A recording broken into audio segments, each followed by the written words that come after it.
The following is a sponsored segment from the Higgins firm. The other big story we've been talking about, fungal meningitis, has now claimed the lives of at least 4 people, possibly 5, here in the mid-state. And with all of these infections traced back to one company, there may be some legal ramifications down the road. Our legal eagle, Jim Higgins, here to talk about the legal cases for meningitis victims and their families. Good to see you. Thanks for being here. Sure. First of all, how many cases have come across your desk? Are you working on any? You know, we have talked to a couple of families that, and a few clients of mine that had epidural steroid injections who are just really right now just tragically concerned, just distraught. Sure. Fortunately they haven't had the symptoms, but they're in this kind of waiting period of could it impact them, which is just a horrible place to be. And we've received a couple of calls for some other lawyers who are either had represented some family members or friends of family members with just some questions about how we see this proceeding, things Jim, like that. Who is the target here? The pharmacy has come out in Massachusetts where these steroid injections came from. Is it the hospital? Is it the doctors? Is it this pharmacy? Who's the target? Well, right now it's still developing. We all have these theories out there of what we believe has happened. What everybody believes has happened is it's come from this pharmacy or this mixing facility that is not regulated like other manufacturers, and that appears to be the source. If that stays the way it is, then that will likely be the main defendant. And there's going to be a few issues that will arise from that, likely in a case like this, the way we've seen other cases develop. First of all, the company's already apparently shut down.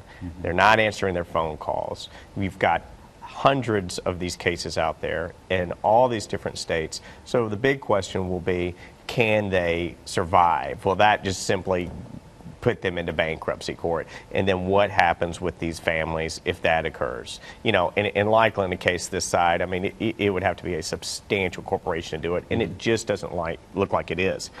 So that is your first probably potential defendant is them, and then the big question will be, are they going to bankrupt or not, and how will that impact it? If they do bankrupt, it's probably what we refer to as a product liability case. And ultimately, if you get a product from somebody, they're not liable unless the manufacturer goes bankrupt. And then they may be liable. So in that case, you would go to where you had this injection, which, a lot of the cases would be here in St. Thomas or these other hospitals. They know where that was. The other thing that's really going to kind of shed some light on our state is all of these cases, now that the law has gone into effect, are going to be impacted by our tort reform that came through last year. And, that was tragically, or to me, it was a bill that came through and that was sold to stop frivolous litigation and things like that, and that's how it got passed. But really, what's the cap on that? 750,000. Right? 750,000.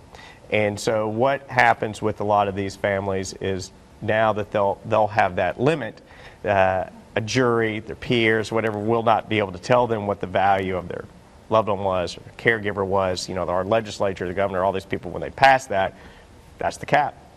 So that, and what's strange about it, that is if you had that done here at St. Thomas and you have this cap, whereas somebody in Kentucky, they don't have that.